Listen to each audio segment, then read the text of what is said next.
घाट के पास बने ममता निवास से, जहाँ प्रिया लाल जोड़े में ममता के घर उसकी बहू बनकर आती है। आओ आओ बहू, घर को अपने पैरों से पवित्र करो। ममता घर की दहलीज पार कर ही रही होती है कि अचानक एक बहुत गंदी सी बास पूरे घर में फैल जाती है।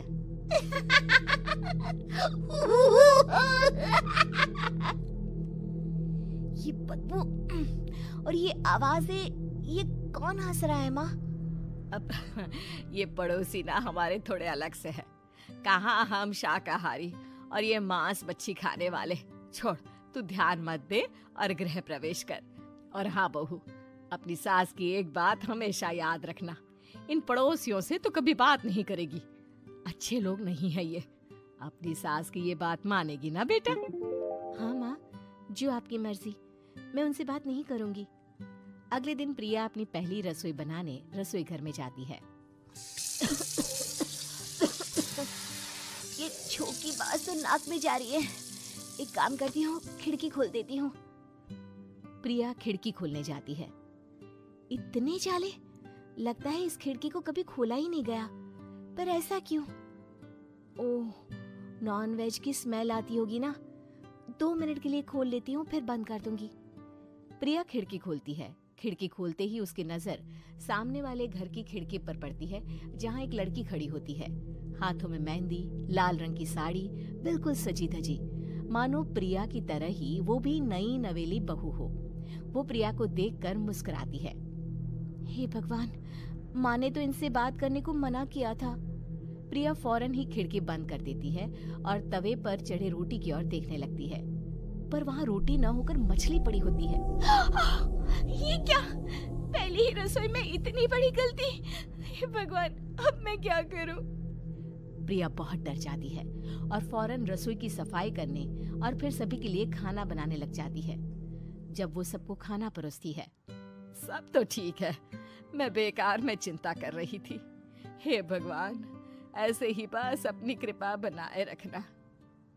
रात के वक्त जब सब सो रहे होते हैं, तब प्रिया को पायल की आवाज सुनाई देती है, जिससे उसकी आंख खुल जाती है। ये पायल की आवाज कहाँ से आ रही है? प्रिया उठकर उस आवाज के पीछे छत की सीढ़ियों तक जाती है। तभी उसे बच्चे के रोने की आवाज आती है। प्रिया छत पर जाती है तो क्या देखती है? वही लाल साड़ी वाली लड़की अपनी गोद में एक नवजात बच्चे को घुमा घुमा कर सुला रही है। तभी प्रिया की नजर उसके पेट पर पड़ती है। ओह गॉड, ये तो प्रेग्नेंट भी है। सुनिए, बच्चा सो नहीं रहा है क्या? मैं कुछ मदद करूं? नहीं नहीं, आपके घर वालों को अच्छा नहीं लगेगा, मैं संभाल लूंगी। स्नेहा की गोद से बच्चा हाथ मारकर प्रिया की गोद में आने को छटपटाने लगता है। दोनों घर अगल बगल में बने होने के कारण प्रिया उस बच्चे को गोद में ले लेती है। प्रिया के पास आते ही वो सो जाता है। बच्चे का वो स्पर्श रात भर प्रिया भूल नहीं पाती और अगली सुबह वो छत पर कपड़े सुखा रही होती है। तभी उसे एक औरत इशारा करके बुलाती है। स्नेहा कह रही थी बाबू तुम्हारी गोद में आते ही सो गया। मैं गौरी, स्नेहा की माँ हूँ। बहू, घर आना, बाबू को खिला भी लेना। शाम को जब घर पर कोई नहीं रहता, बच्चे से मिलने के लिए प्रिया छिपकर अपनी पड़ोसन के घर चली जाती है और कुछ देर बच्चे को खिलाकर वापस लौट आती है। इसके कुछ दिन बाद ही प्रिया को पता चलता है कि वो माँ बनने वाली है। ममता की खुशी का ठिकाना नहीं रहता।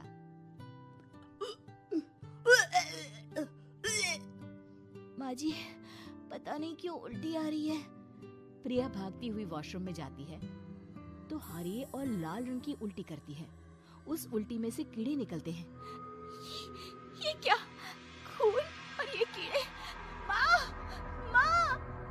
प्रिया की आवाज सुनकर ममता दौड़ कर आती है, पर बेसिन में कुछ नहीं होता। प्रिया हक्की बक्की रह जाती है। ये सब क्या हो रहा है? प्रिया घबरा जाती है और अपने कमरे में जाकर सो जाती है। डर के कारण वो इतनी थक जाती है कि उसकी आंख लग जाती है। तब उसे ऐसा लगता है उसके पेट पर मानो कोई बैठा हुआ हो। कौन हो?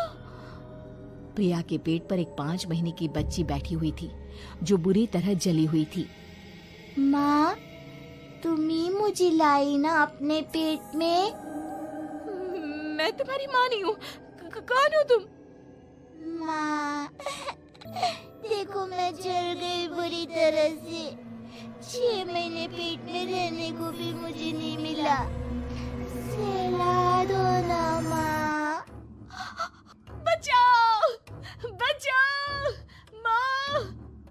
ममता दौड़कर कमरे में आती है। प्रिया की बातें सुनकर वो सब समझ जाती है। तू कहीं बगल वाले घर में तो नहीं जाकर आई ना बहू? मुझे माफ कर दो, मैं गई थी माँ।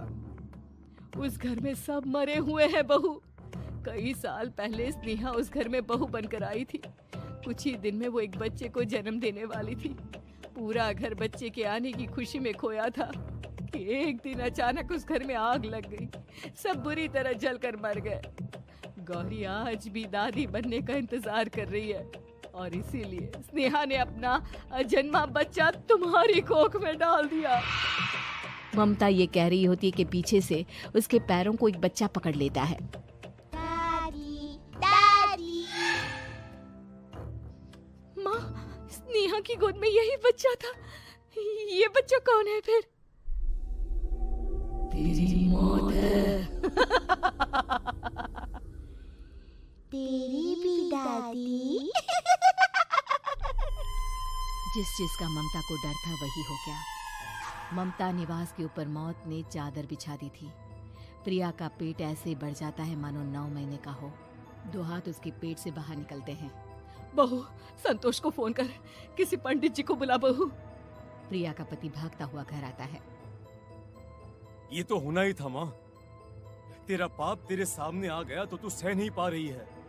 स्नेहा घर में आग लगी नहीं थी, माँ ने लगाई थी, प्रॉपर्टी की लालच में। और वो बच्चा मेरी पहली पत्नी का बच्चा है, मेरा बेटा, जो कि उस आग की चपेट का शिकार हो गया था।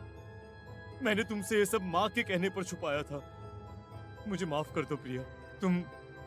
तुम अगर चाहो तो यहाँ से जा सकती हो।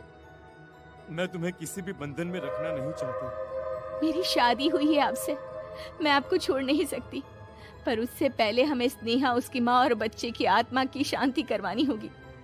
संतोष और ममता गौरी के घर जाते हैं। अंदर सब कुछ जला हुआ होता है। जमीन पर जली हुई लाशें बिखरी हुई थी। ममता रो रो कर अपनी करने की माफी गौरी से मांगती है। प्रिया स्नेहा के घर वालों का अंतिम संस्कार करवा देती है और ममता निवास फिर से आत्माओं के साथ